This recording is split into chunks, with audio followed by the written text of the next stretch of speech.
sudah disampaikan, baik yang belum dipahami atau ada hal-hal yang mau disampaikan terhadap materi.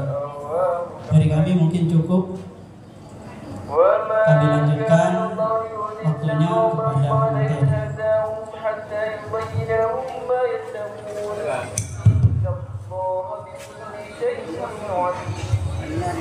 Assalamualaikum warahmatullahi wabarakatuh. Waalaikumsalam warahmatullahi wabarakatuh. Alhamdulillahi wa kafa wa salatu wassalamu ala rasulil mustafa wa ala alihi wa sahbihi ala sidqi wal wafa. La hawla wa la quwata illa billah. Asyhadu an la ilaha illallah wa asyhadu anna Muhammadan abduhu wa rasuluhu la nabiyya ba'dah.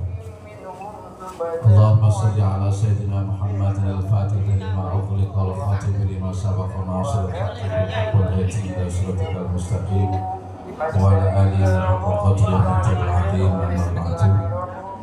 Yang saya hormati dan saya kagumi dalam Syekh Pondok Pesantren Al-Ibrahimi Garis Bangkalan, seluruh para asatidah baik dari Aliyah Sanawiyah yang saya hormati, pengasuh Pondok Pesantren Putra Kiai Haji Gus Ibrahim Mukhlis. Semoga Allah memberikan kesehatan, kekuatan, dhahiran wa batinan. Amin. Panjang umur, sehat walafiat. Dan yang saya banggakan anak-anak kelas 3 dan seluruh peserta Pondok Ramadan dan juga seluruh santri yang berbahagia. Ubur-ubur ikan lele yang ikut Pondok Ramadan insyaallah masuk surga. Amin.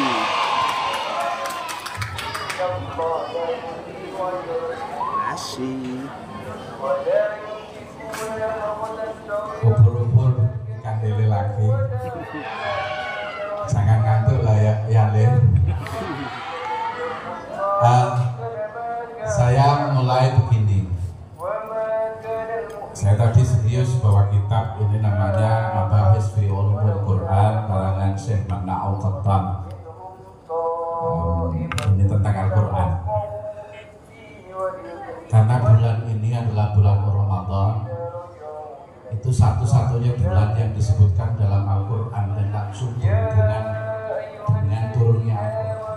Ada 12 bulan, tetapi tidak ada satupun bulan yang disebut langsung oleh Allah kecuali bulan yang namanya bulan Ramadan. Bunyinya apa? Syahrul Ramadan alladzi unzila fihi al-Quran. Bulan Ramadan di mana turunnya Al-Quran. Nah, turunnya Al-Quran ini bagaimana? Turunnya Al-Quran ini itu pertama ulama mengatakan fi lauhil mahfuz di dalam surat Al-Mudaththir fiha Qur'anun Majid fiha Qur'anun Majid fi lauhil mahfuz. Al-Quran itu pertama sudah ada di lauhil mahfuz. Lauhil mahfuz itu adalah wilayah kekuasaan Allah yang luar biasa luas yang tiada terhingga. Baru kemudian tanggal 17 Ramadan itu jumhur ulama mengatakan jadi yang pertama, turun yang pertama dari Allah itu ke lauhil mahfuz jumlatan wahidatan. Artinya apa? Jumlah yang satu. Artinya dari awal sampai akhir itu di lauhil mahfuz. Setelah itu turun ke sama'id dunia al-baitul izzah. Apa itu baitul izzah? Langit dunia itu disebut baitul izzah. Turun fi lailatul qadr. Inna anzalnahu fi lailatul qadr. Jadi itu maknanya Al-Quran turun ke langit dunia namanya baitul izzah itu adalah di tanggal atau pada bulan Ramadan pada malam Lailatul Qadar. Baru kemudian turun ke Nabi selama 22 tahun 2 bulan 22 hari itu berangsur-angsur mulai Ramadan berupa surat Al-Alaq ayat 5 itu sampai terakhir al-yawma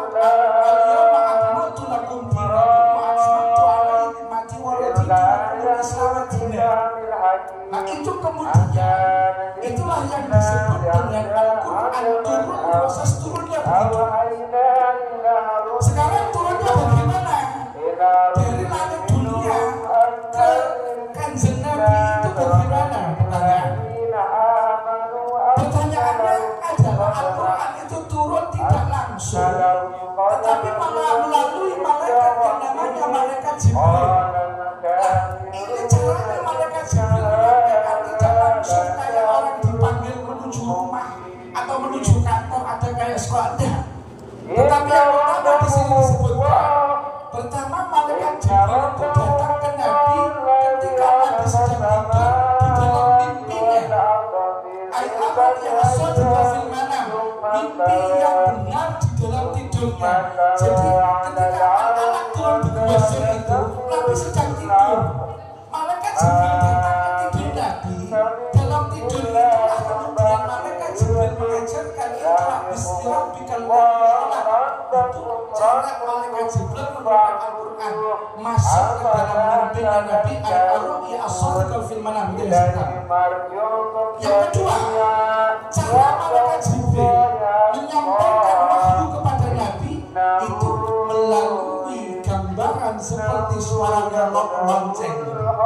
Kalau di dalam kitab mislu solatil jarus, kayak gembirincing lonceng yang berbunyi, dan itu biasanya Nabi dalam kondisinya tercurahkan seluruh kekuatannya sampai berkeringat dingin, sampai wajah Nabi berkerut karena menerima wahyu tadi. Yang ketiga, cara malaikat Jibril kemudian menurunkan wahyu adalah menyerupai seseorang, artinya menyerupai manusia, datang ke dalam bentuk penyerupaan seperti seorang sahabat datang menjumpai Nabi dan kemudian disaksikan oleh orang banyak, bentuknya seperti manusia. Nah, itu ada di dalam hadis mal Islam ya Rasulullah, al Islamu asyhadu alla ilaha illallah wa asyhadu anna Muhammadar Rasulullah. Mal iman ya Rasulullah atu'minu billahi wal yawmil akhir. Mal ihsan ya Rasulullah, itulah malaikat Jibril datang dalam bentuk rupa manusia, menyerupai manusia biasa. Yang kelima, yang keempat, itu malaikat Jibril datang dalam wujud aslinya, dan itu ada dua kali. Di dalam kitab yang lain disebutkan bahwa kayak gambaran malaikat Jibril itu tingginya mulai langit kalau menginjak gitu ya, itu dari dunia sampai tembus langit 37. Sayapnya terbentang dari langit dari pojok dunia barat ke pojok dunia sebelah timur. Jadi saking besar. Dan itu pernah kemudian Nabi saking takutnya sampai lari.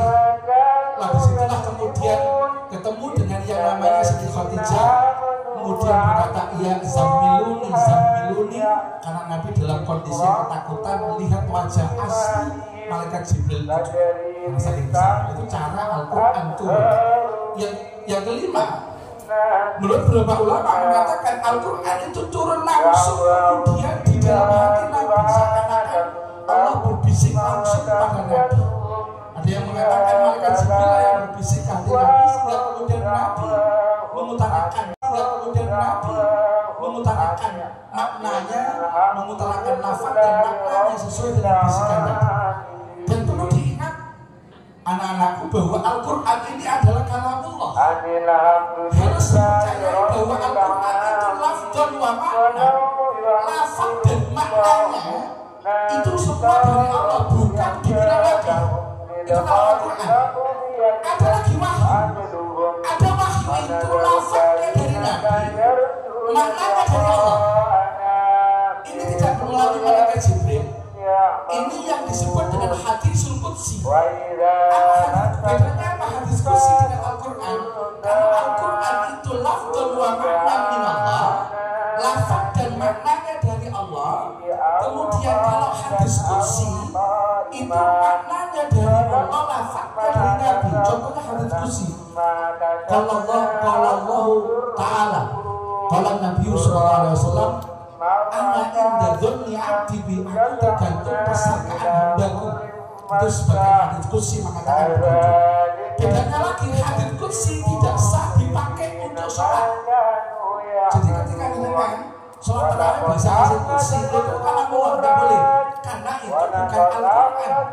Kalau dalam fikih Syafi'i iqra'u ma tayassara minal Quran, bacalah yang paling mudah dalam Al-Quran. Makanya ketika orang baca tarawih itu yang paling ada yang paling cepat itu baca Yasin gitu, ada yang tok itu kan ada. Saya nggak tahu ini kecepatannya tarawih di sini berapa kecepatan kilometer per jam. Ada yang 100 km per jam sampai cukup hanya 5 menit 20 rakaat selesai. Ada yang 15 menit, ada yang 20 menit. Kalau saya ditanya, saya sholat tarawihnya jam 1 sampai jam 2:30. Kalau saya tarawihnya, dan itu tidak banyak yang kuat. Karena tarawih itu beda dengan yang lain, kedudukannya lebih tinggi daripada sholat sunnah biasa. Kenapa? Karena ada jamaah. Sholat sunnah yang lain tidak digunakan jamaah, tapi khusus dua, sholat Id 2, Idul Fitri itu ada pakai jamaah, kemudian tarawih. Kapan-kapan kita bahas tentang itu. Kemudian yang ingin saya bahas begini, Al-Quran ini itu turun 1400 tahun yang lalu, dan hanya ada Al-Quran di kitab di dunia ini satu-satunya ya, mulai turun sampai hari ini tidak ada perubahan sedikit pun walaupun satu huruf. Kalau tanya kitab-kitab suci agama yang lain, mulai Tripitaka punyanya Hindu, Weda punyanya Hindu, Tripitaka punyanya Buddha, apalagi Injil itu ada Matius, ada Barnabas, ada Lukas, ada perjanjian baru, ada perjanjian lama, dan versinya macam-macam.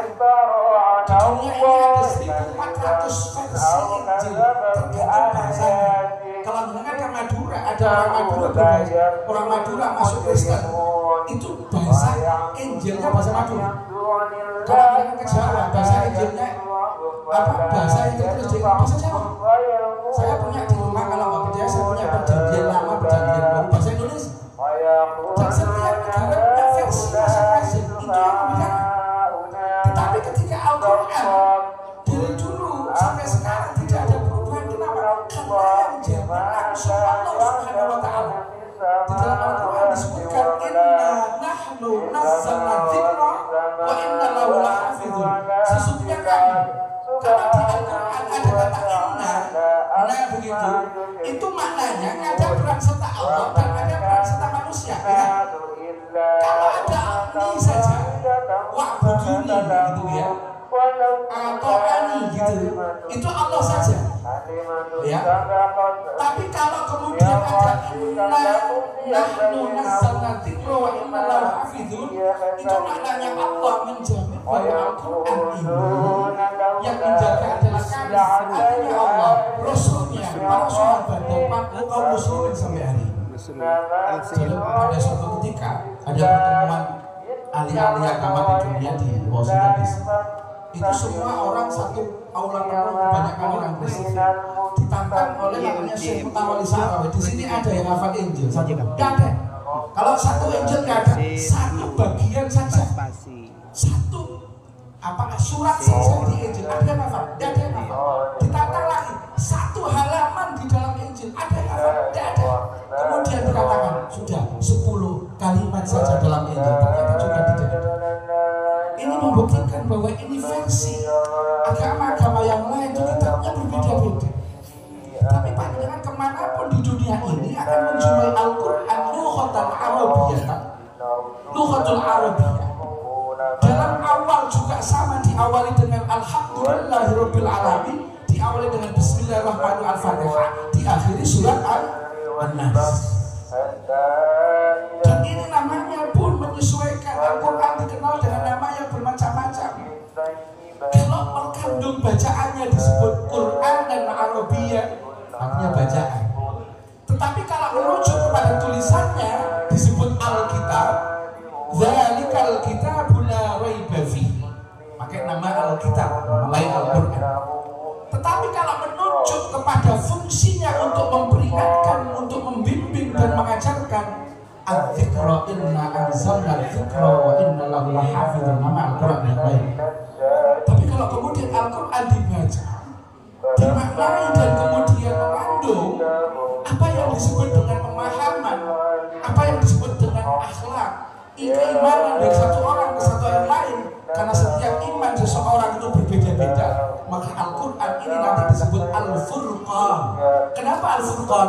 Karena membedakan satu dengan orang lain, antara orang muslim dengan orang yang bukan muslim, ya orang kafir, dan inilah di antara keajaiban Al-Quran. Maka jangan kaget kalau Al-Quran itu zaman Nabi, saya urut dari awal turun, Nabi itu umum.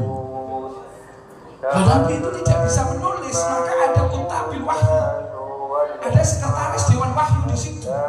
Siapa ketuanya? Namanya Zaid bin Sabit. Ada anggotanya, ada Ali bin Abi Thalib, ada Muawiyah bin Abdul Sufyan, ada Abdullah bin Mas'ud, ada Abdullah bin Abbas. Ketika Nabi mengatakan turun ayat 1 Al-Alaq sampai ayat 5, ada yang menuliskan. Nah, ditulis di mana? Ada yang ditulis di pelepah kurma, ada yang ditulis di atas kulit binatang, ada yang di atas kulit, di atas batu. Nah, ketika Ramadan seperti inilah, Nabi seringkali dipanggil menghadap kepada malaikat Jibril. Nabi mengulang bacaan Al-Quran dari awal sampai akhir, dari mulai Al-Fatihah sampai An-Nas ini. Maka Nabi mengatakan bahwa saya tadarus Al-Quran untuk membenarkan, menata ayat demi ayat yang pernah turun itu di hadapan malaikat Jibril. Jadi istilah tadarus itu dimulai Nabi sendiri. Jadi tadarus itu, kehebatan Al-Quran itu kenapa? Karena Nabi ini ummi. Ketika kemudian ada yang mengatakan bahwa Al-Quran adalah buatan kajian Nabi Muhammad, maka berita ini, data ini akan terbantahkan, klaim ini akan kemudian tertolak karena Nabi sendiri tidak bisa membaca dan menulis. Tulis terus supaya kita bisa memahami. Kemudian setelah itu pada zaman Nabi, Al-Quran itu tidak ada renggitnya, tidak ada titiknya, tidak ada harokatnya zaman Nabi. Zaman Nabi Al-Quran itu Bismillahirrahmanirrahim itu gak ada titiknya, gak ada harokatnya, gak ada syakelnya sama sekali, gak ada yang namanya tasdid, syukur, gak ada. Kok bisa kemudian para sahabat dulu Nabi membaca? Iya, karena orang Arab itu disebut sebagai orang-orang yang sangat fusha dalam membaca bahasa Arab. Baru kemudian setelah kanjeng Nabi meninggal dunia, muncul peristiwa-peristiwa pemberontakan setelah Nabi meninggal dunia, apa yang disebut dengan kaum riddah, orang-orang murtad yang kemudian keluar dari Islam, diperangi oleh sahabat Abu Bakar. Ya. Ada perang yang kemudian menyita perhatian para sahabat, terutama Abu Bakar dan Umar bin Khattab. Perang namanya Perang Yamamah. Perang Yamamah itu adalah perang melawan kelompok-kelompok yang mengaku jadi nabi dipimpin oleh Musailamah al-Kadzdzab. Nah, disitulah ada orang yang kemudian dulunya orang yang sangat bukan dibenci oleh Nabi ya. Nabi kalau ketemu dengan orang ini tidak begitu suka, namanya Washi. Washi itu adalah orang yang membunuh pamannya Nabi, namanya Hamzah bin Abdul Muthalib. Nah, dalam perang ini namanya Perang Yamamah, Washi yang dulu membunuh orang yang paling dicintai Nabi yang namanya Hamzah, pada Perang Yamamah ini namanya Washi berhasil membunuh orang yang dilaknat Allah mengaku menjadi Nabi, namanya Musailamah al-Kadzdzab. Tetapi dalam perang ini ratusan para sahabat yang hafal Al-Quran disebut dengan hafazul Quran. Jadi mereka ini kalau umpamanya tadarus begini ngaji lagi membaca Al-Baqarah gitu ya, Ali bin Abi Thalib itu tiba-tiba langsung hafal karena kekuatan apa ini, kekuatan hafalannya luar biasa. Nah, jenengan dibacakan inna atau al-aqul ya ayyuhal kafirun berkali-kali sampai detik ini ada yang muter ke karuan gitu. Kafirun. Loh, itu beda dengan dulu. Jadi dulu itu Al-Quran pada zaman Nabi itu tidak ada harokat, tidak ada titik, dan belum dibukukan, belum dicetak, belum disusun menjadi Al-Quran dengan jumlah, dengan gambaran Al-Quran hari ini. Nah, pada saat itulah ya, sahabat Umar bin Khattab mengusulkan kepada Khalifah Abu Bakar As-Siddiq, wahai Khalifah, ini kalau diteruskan perang seperti ini, para menghafal Al-Quran dari jumlah para sahabat yang meninggal dunia, maka Al-Quran ini akan sirna dari muka bumi. Nah, di situ kemudian yang namanya Abu Bakar As-Siddiq merasa keberatan karena Nabi tidak pernah memerintahkan, karena Nabi tidak pernah menyuruh. Maka kata Abu Bakar As-Siddiq, seandainya kau perintahkan aku memindahkan, mengangkat gunung Uhud, memindahkan gunung Uhud, Jabal Uhud itu tentu aku akan pindahkan daripada aku melakukan usulmu untuk membukukan Al-Quran. Umar bin Khattab tidak berhenti begitu saja, dia kemudian terus menerus mendesak sahabat Khalifah Umar Abu Bakar As-Siddiq.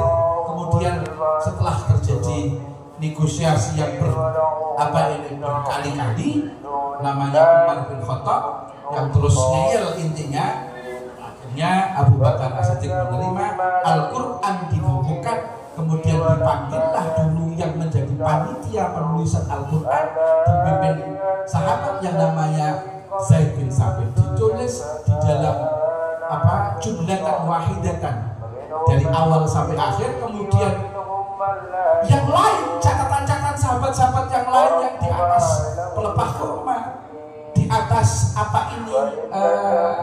kulit binatang, di atas batu, semua dihancurkan, tinggal satu. Sampai kemudian sahabat Umar kemudian menggantikan sahabat Abu Bakar menjadi khalifah Al-Quran, cuma majelis satu. Baru kemudian pada masa Utsman bin Affan, karena permintaan, karena Islam kemudian tersebar ke seluruh wilayah di Jazirah Arab, tidak saja umat Islam yang kemudian masuk memeluk agama Islam, tidak hanya orang Arab saja yang memeluk agama Islam, tapi ada orang Persia, ada orang Romawi, ada orang India, ada orang orang-orang Afrika menganut agama Islam. Maka Al-Quran digandakan jadi 5, digandakan jadi 5. Satu dikirim ke Mekah, yang kedua adalah ke Madinah, tempat ibu kota kekuasaan Islam saat itu. Kemudian yang satu dikirim ke Kufah, yang satu dikirim ke Basra, yang terakhir dikirim ke Baghdad. Ini jumlah Al-Quran pada zaman Utsman bin Affan. Sehingga kalau panjenengan tahu, Al-Quran itu kalau dibuka tengah-tengahnya ada huruf yang bertuliskan merah dan paling besar sendiri. Apa ayatnya? Wal yatalat. Kenapa merah? Karena ayat itulah yang pas saat Sayyidina Utsman membaca, beliau dipenggal kepalanya oleh para pemberontak dan darahnya kemudian jatuh ke tulisan wal yatalat. Maka itu Al-Quran dimanapun, kalau wal yatalat tengah-tengah Al-Quran itu berwarna merah, dan itu adalah mengenang pada waktu Sayyidina Utsman bin Affan dengan syahid, karena beliau sudah pernah dapat bocoran dari Nabi bahwa kamu nanti meninggal dunia dalam kondisi membaca. Itu kapan-kapan saja ceritanya panjang, butuh waktu yang lama untuk cerita itu. Saya cerita bagaimana kemudian muncul yang namanya titik harokat tadi. Baru setelah Sayyidina Ali bin Abi Thalib nanti punya murid banyak, diantaranya ada murid Sayyidina Ali namanya Abu Aswad Ad-Du'ali. Abu Aswad Ad-Du'ali ini murid Sayyidina Ali. Ketika Al-Quran banyak disalahpahami, ketika Al-Quran banyak dikaji oleh orang non-Arab, orang Romawi, orang Persia, banyak yang bacaannya salah di dalam membaca, maka Abu Aswad Ad-Du'ali pada tahun 59 Hijriah wadu'un nuqat ala huruf, meletakkan titik di atas huruf. Maka baru ada, kalau ada huruf ba, tak itu yang meletakkan siapa? Abu Aswad Ad-Du'ali. Kalau ada ba, titik bawah namanya ba. Kalau ada titik di atas, dua tak, jim ada tengah-tengahnya itu. Kalau hak kosong, kalau hak dan sampai terakhir ya itu yang meletakkan adalah Abu Aswad Ad-Du'ali. Setelah kemudian ditata begitu ada titik-titik di atas huruf, banyak orang Islam yang belum bisa baca Al-Quran ternyata. Baru kemudian muncul namanya Al-Khalil Ibnu Ahmad Al-Farahidi. Al-Imam Al-Khalil Ibnu Ahmad al-faraidi yang meletakkan syakl. Kalau ada baris di atas huruf ba atau di atas ba, harokat fathah namanya ba. Kalau bawah bi, kalau ada buntut di atasnya, bulat di atasnya kayak doma, itu namanya u. Itu namanya Abu Aswad ad-Du'ali. Ada tanwin, ada sukun, ada syakl tasdid, itu yang namanya, yang meletakkan namanya Al-Imam Ahmad, Al-Imam Al-Khalil bin Ahmad Al-Faraidi. Ternyata ketika kemudian ditaruh titik, ditaruh harokat, itu pun tidak bisa baca dengan benar, karena orang tidak tahu mana nun mati ketemu tak, ketemu sak, ketemu alif, ketemu hak itu dibaca bagaimana. Maka muncul ulama namanya Abdul Ubaid Qasim bin Salam meletakkan ilmu cara baca Al-Quran, disebut cara baca Al-Quran, disebut ilmu tajwidul Quran, disebut dikarang, digagas oleh yang namanya Al-Imam, saya sampaikan. Ijazul Quran itu apa? Kemukjizatan Al-Quran. Al-Quran itu ada yang kemujizatannya secara ilmu. Ilmu kalau dibahas Al-Quran gak ada yang nandingi sampai sekarang 1400 tahun yang lalu. Kebenaran data faktanya tidak mudah dibandingkan. Contohnya, di dalam lautan itu ada dua laut yang bertemu, laut Samudra Pasifik dan Samudra Atlantik. Itu kalau ketemu airnya nggak ketemu. Bainahuma bahrain yaltaqiyan. Jadi ada dua lautan yang bertemu tapi airnya nggak bisa menyatu.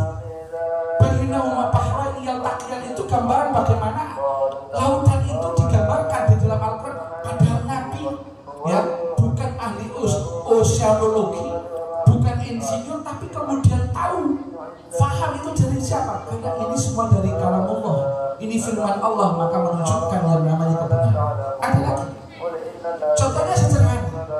Allah itu kalau menggambarkan yang namanya pencurian, kekerasan, perampokan, itu diawali dengan as-sariqu was-sariqatu. As-sariqu pencuri laki-laki, as-sariqatu pencuri perempuan. Pertanyaannya, kenapa yang diawali huruf ini as-sariq, pencuri laki-laki? Kenapa bukan pencuri perempuan? Ternyata ketika diteliti, pencuri itu lebih banyak laki-laki. Koruptor sama lihat paling banyak laki-laki. Maling, perampok di jalan paling banyak laki-laki. Ya kan? Tapi ketika kasus perzinahan, Allah memulai az-zaniyatu waz-zani. Orang yang berzina perempuan, orang berzina laki-laki. Kenapa kemudian diawali dengan yang namanya perempuan di situ? Karena yang menarik minat untuk syahwat, yang memancing perzinahan rata-rata perempuan. Jangan tersinggung. Buktinya kalau LC atau LC ya. Nah, kemudian wanita kena susila, meskipun ada pria kena susila juga ada. Tapi yang kemudian menjadi simbol daripada yang namanya hal-hal tersebut, yang mendorong kepada pelampiasan birahi mesti perempuan. Tapi di sisi yang lain, kita ulang lagi ya, di situ keadilan Allah. Ternyata kata-kata laki-laki dan perempuan di Al-Quran diulang 23 kali. An-Nisa diulang 23 kali, kata An-Nisa itu. Ar-Rijal 23 kali. Ketika orang kemudian berpikir, ada maksud apa tuh? Ada maksud apa? 23. Ternyata baru ketemu abad 18 ketika ada orang meneliti yang namanya DNA. DNA itu apa? Asal usul keturunan manusia. Ternyata laki-laki, kalau laki-laki itu punya yang namanya kromosom. Nah, ketika ketemu jumlahnya 46, 23 tambah 23, 40. Itu menunjukkan bahwa keajaiban Al-Quran di situ. Ada lagi, Allah itu menyebut kata yaum di dalam Al-Quran. Yaum ya, yaum artinya hari, diulang oleh Allah dalam Al-Quran 365 kali. Hari itu menunjukkan angka dalam bilangan setahun ada 360. Tapi ketika ayam ini dalam bentuk jamak, ayamun itu diulang 30 kali, menunjukkan bilangan dalam satu bulan. Kata syahr, syahrun itu artinya bulan. dalam Al-Quran 12 kali menunjukkan bahwa dalam satu tahun ada 12 kali. Bumi daratan oleh Allah diulang 13 kali, sedangkan lautan 32 kali. Awalnya orang tidak percaya apa maknanya. Ternyata itu ketika belajar geografi, belajar tentang ilmu bumi, ternyata 13 banding 32 itu adalah perbandingan jumlah daratan dan lautan di bumi. Apalagi kamu sampean yang hari ini umpama terkenal, oh malaikat itu lawannya setan gitu ya, iblis. Malaikat diulang oleh Allah 88 kali, setan 88 kali, berimbang. Dunia hari ini, akhirat diulang oleh Allah 115 kali, akhirat 115 kali. Keseimbangan, bahwa hidup harus berseimbang. Hidup itu harus seimbang antara urusan dunia dan urusan akhirat. Makanya ada dalam Al-Quran, wabtaghi fima ataqallahu darul akhirah wa la tansa nasibaka minad dunya. Maka ketika jenengan di pondok pesantren di Al-Ibrahim, kenapa ada ilmu matematika, ada ilmu bahasa Inggris, ada bahasa Indonesia, ada ilmu dunia gampangannya, ada ekonomi, tetapi juga diajari ilmu agama karena menuntut yang namanya keseimbangan. Tetapi ketika orang berbuat salah, al-khairu wa syarru, dua-duanya juga diulang oleh Allah 117 kali. Kata yang lain juga digambarkan, surga 77 kali, neraka 77 kali.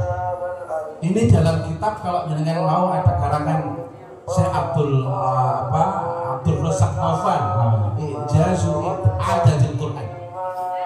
Ternyata Al-Quran gambarnya begitu. Sujud, kata sujud ya, sujud itu diulang di Al-Quran 34 kali. Loh, ini tidak tiba-tiba. Ternyata ketika diselidiki, jumlah sujud dalam satu hari sholat fardu 34 kali. Dari mana? 17 rakaat kali 2. Berapa jumlahnya? 30. Nah, ini menunjukkan bahwa kata-kata saja di dalam Al-Quran, bahwa perulangan itu sudah itu menunjukkan ketika ada ayat tertentu diulang, ada lawannya, itu menunjukkan bahwa ada malam, ada siang, ada surga, ada neraka, ada dunia, ada akhirat, bahwa hidup itu harus berimbang. Ada laki-laki, ada perempuan, saling melengkapi satu sama lain. Tetapi di sisi yang lain, seperti di dalam Manal-Qatan halaman berapa ini, halaman 26 disebutkan, miskin itu diulang oleh Allah, kata miskin itu diulang oleh Allah 13 kali. Sedangkan ghaniyun atau aghnia diulang oleh Allah sebanyak 26 kali. Maknanya apa? Orang yang kaya harus peduli sama orang miskin. Kemungkinan jadi kaya itu sebenarnya lebih banyak dari kemungkinan jadi miskin. Saya ulangi, kemungkinan orang jadi kaya, ya, bermanfaat. Dan kaya itu kan tafsirnya banyak, ada yang kaya hati, ada yang kaya ilmu, ada yang kaya dunia, ada yang macam-macam itu. Maka kesempatan untuk bisa berbuat itu akan punya kemanfaatan kepada siapa? Yang lebih sedikit, miskin. Kemudian ada lagi, ketika zakat di dalam bulan Ramadan biasanya ada namanya zakat fitrah, ada zakat mal. Dibarengi dengan kata barokah sebanyak 36 kali. Artinya apa? Sedekah sama zakat itu akan punya korelasi pada ujungnya apa? Keberkahan dan kebersihan hartanya, karena diulang bersama-sama dalam bentuk yang sama 33 kali. Jadi gambaran ini kayaknya bukan ilmu cocok logi, bukan, tapi hasil dari penelitian. Contohnya lagi begini, hukuman dalam Al-Quran itu diulang 117 kali, kata hukuman. Tetapi Allah kemudian memberikan gambaran yang lain, kata ampunan itu lawannya 117 kali. Itu diulang, hukuman cuma 117 kali, Tetapi yang namanya ampunan itu kebalikannya kali 2 diulangi oleh Allah dalam Al-Quran 234 kali. Loh, artinya apa?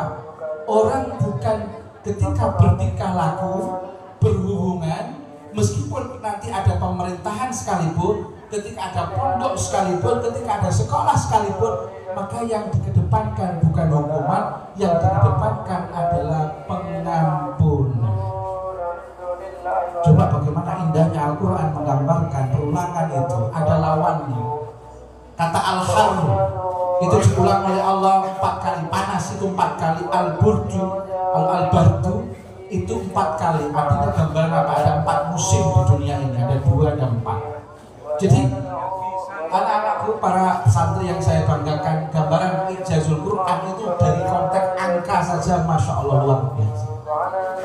Terakhir, mungkin untuk lebih menariknya nanti ada diskusi.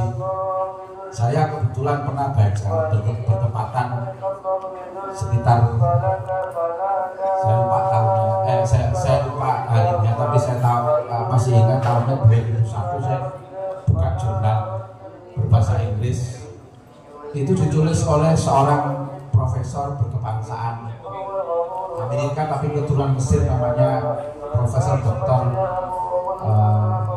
Rashid Khalifah. Dia menulis penelitian ini tahun 1960. Penelitiannya, beliau mengatakan ternyata ada angka-angka tertentu yang menjadi kunci dalam Al-Quran. Nanti coba saya buktikan ya. Di dalam surat Al-Mudaththir itu ayat 60 ada wa fiha tis'ata asyar, dan di atasnya ada 19 malaikat. Itu versi terjemahan Jepang dan versi yang umum dalam tafsir-tafsir, baik tafsir Syawi, tafsir Jalalain. Ternyata Profesor Dr. Rashid Khalifah itu tidak sepakat bahwa tis'ata asyar itu 19 malaikat. Ketika beliau meneliti lebih dalam tentang Al-Quran, oh ternyata 19 itu memiliki angka makna yang paling tinggi. Ada makna yang kemudian tersirat, dan kemudian ketika diteliti, oh, angka-angka penting dalam Al-Quran itu mesti habis dibagi 19 atau mesti ketemunya 19. Jangan nggak percaya. Bismillahirrahmanirrahim itu jumlah hurufnya adalah 19. Bismillahirrahmanirrahim. Jumlah ayat, jumlah surat pertama itu apa namanya? Al-Fatihah ya. Itu hurufnya 152. Kalau dibagi yang namanya 19 ketemu 8. 19 kali 8 ketemu berapa? 152. Kemudian bagaimana? Disebutkan lagi di situ ada surat namanya Toha. Pernah baca surat Toha yang baca Al-Quran? Itu gabungan to sama haknya di dalam surat Toha itu jumlahnya 171. Itu 19 kali 9. Kemudian apa lagi? Yasin. Huruf Yasin itu ketika ya dan sin di dalam Al-Quran itu jumlahnya, kalau nggak percaya hitung sendiri nanti habis dari sini, 133. Itu 19 kali 7. Jumlah bismillah di dalam Al-Quran itu semua ada, awal surat itu kan ada bismillah, kecuali surat Taubat. At-Taubah. Berarti berapa surat apa bismillah di dalam Al-Quran? Salah, 114. Karena dalam An-Naml bismillah diulang 2 kali. Makanya kalau ada Al-Quran kok bilangannya tidak bisa dibagi habis dengan 19, biasanya itu salah. Biasanya, dan data yang kemudian dipublikasikan menyatakan bahwa datanya itu bisanya Al-Quran bisa dipalsukan. Alif Lam Mim. Semua ulama menyatakan wallahu a'lam bimuradi. Hanya Allah yang tahu maknanya. Alif Lam Ra. Fawatihus surah itu. Alif Lam Ra, Alif Lam Mim. Ternyata Syekh Rashid Khalifah mengatakan bukan itu maknanya. Meskipun ada ulama lain menafsirkan, oh alifnya itu Allah, lamnya itu malaikat, memnya Nabi Muhammad. Tapi Dr. Rashid Khalifah atau Syekh Rashid Khalifah mengatakan itu kalau dijumlah alifnya mesti akan habis. Jumlah alif dalam Al-Baqarah itu habis dibagi 19, lamnya juga akan habis dibagi 19, memnya juga akan habis dibagi 19. Tiga-tiganya alif lam yang di total pun nanti akan habis dibagi 19. Saya kasih data lagi. Bismillahirrahmanirrahim. Kata ismun Allah Ar-Rahman Ar-Rahim itu nanti ketemunya 19 juga. Ismun dalam Al-Quran itu ternyata diulang oleh Allah 19 kali. 19 kali sama. Allah di dalam Al-Quran tadi saya cek lagi, saya pastikan melalui aplikasi. Jangan punya aplikasi Al-Quran ini bisa dicek. Ternyata jumlah Allah di dalam Al-Quran itu 2698 kali. Itu sama dengan 19 kali 142. Coba lihat. Ar-Rahman diulang oleh Allah 57 kali, itu sama dengan 19 kali 3. Ar-Rahim diulang oleh Allah 114 kali, itu sama dengan 19 kali 6. Udah banyak lagi. Surat An-Nun, itu Nun wal qalam wa ma yasturun. Itu oleh Allah diulang berapa kali huruf nunnya? 133 kali. Itu artinya apa? 19 kali 7. Oh ternyata kenapa 19? Ulama sampai sekarang belum menemukan jawaban. Tapi ada yang kemudian berpikir dan menafsirkan, ternyata kata ilmuwan ahli matematika bilangnya pembagi paling sulit, tanya guru matematika, itu adalah angka paling satu awal ya, dan angka paling akhir yaitu 9. Paling susah untuk membagi angka-angka dalam bilangan matematika. Ternyata Allah menantang manusia dan orang yang lain untuk menunjukkan, untuk bisa menyaingi Al-Quran dengan 19. Itu baru angka 19. Ada lagi banyak. Sekarang di penjelasan tafsir Yasin terakhir, saya ngaji di rumah tafsir Yasin, bahwa seluruh Al-Quran itu jumlahnya 1000. Nah, berapa jumlah ayatnya? Coba ada yang tahu jumlah ayat Al-Quran? 6.666. Itu versi yang salah. Versi yang benar berapa? 6.236. Itu ala qiraati Imam Hafiz. Ya. Makanya kapan-kapan ngaji ilmu Quran biar dengan paham ya. Jadi yang ada dalam data yang di internet macam-macam itu sudah valid. Jumlahnya berapa? 6.230. Nah, 114 itu kata pengarang tafsir Yasin, beliau mengatakan, Syekh Abu Bakar Al-Maki mengatakan 6.000 berapa tadi? 236 itu disimpulkan dalam Al-Fatihah, dikandung dalam semua dalam Al-Fatihah. Al-Fatihah nanti disimpan atau disimpulkan semua dalam Bismillahirrahmanirrahim. Bismillahirrahmanirrahim yang 19 tadi disimpulkan menjadi huruf ba. Kenapa huruf ba? Kenapa bukan huruf alif? Kenapa bukan huruf ta atau huruf ya?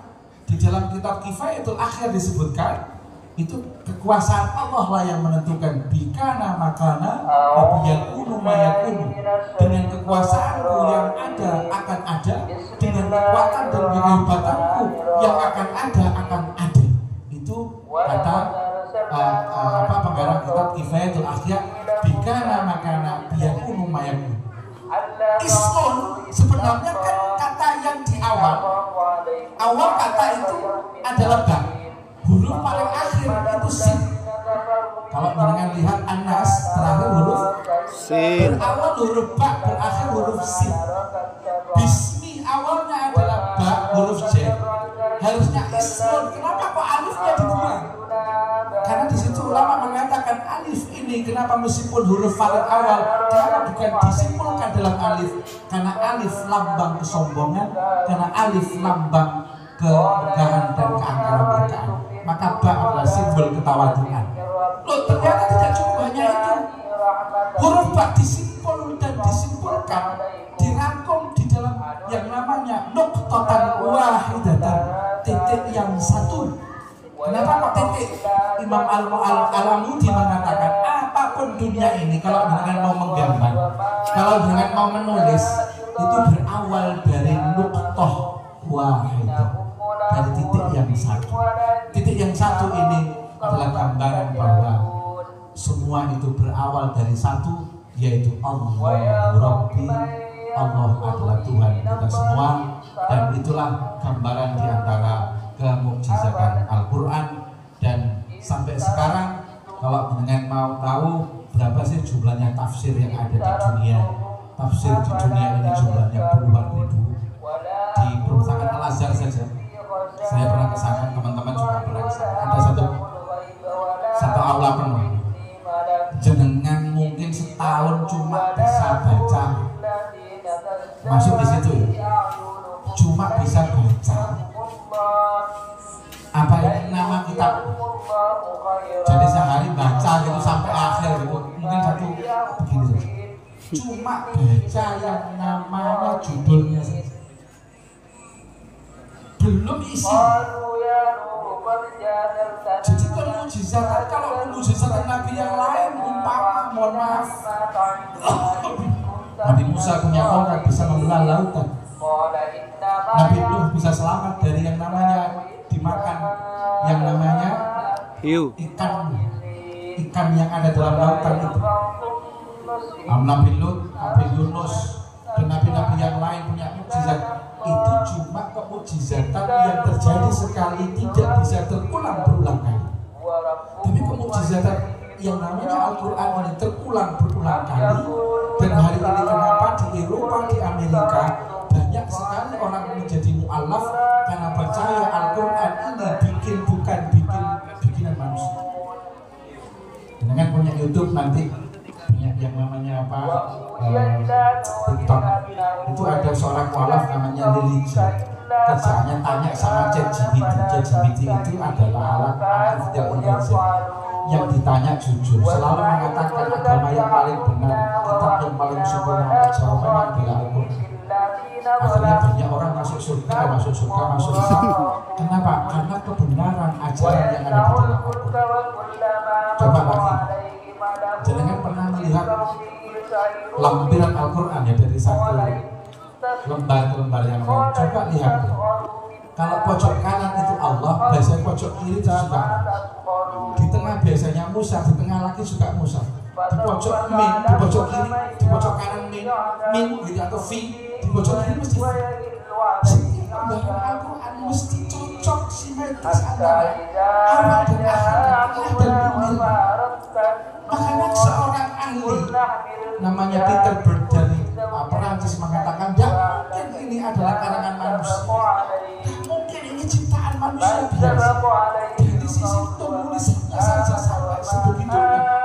Padahal belum ada teknologi saat itu, belum ada yang namanya komputer, artificial intelligence dan macam-macam. Dan ini gambaran sebagai kita semua, sebagai insan yang diciptakan oleh Allah, sebagai penganut agama Islam. Kitab sucinya adalah Al-Quran.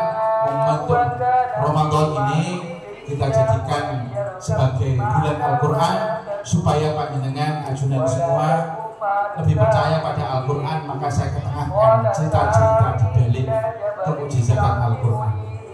Tidak cukup banyak begitu.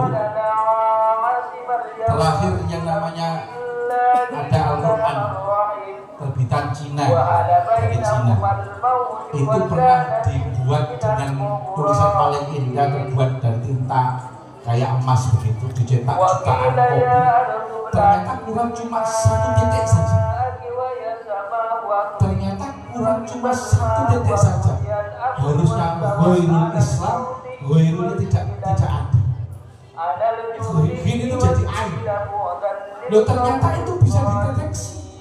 Dari siapa yang bisa mendeteksi? Karena di sini contohnya ada yang berusaha menghafalkan Al-Quran, di pondok yang lain juga menghafalkan Al-Quran.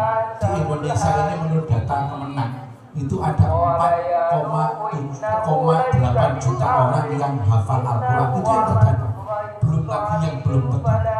Jadi dari gambaran yang saya sampaikan tadi, bersyukurlah kita menjadi orang yang beragama Islam. Kitabnya kitab yang paling sempurna yaitu Al-Quran, yang kemudian tidak bertentangan dengan ilmu-ilmu, dengan yang namanya perkembangan teknologi, ilmu-ilmu yang muncul belakangan. Semua membenarkan bahwa Al-Quran adalah kalamullah. Itu saja yang bisa saya sampaikan.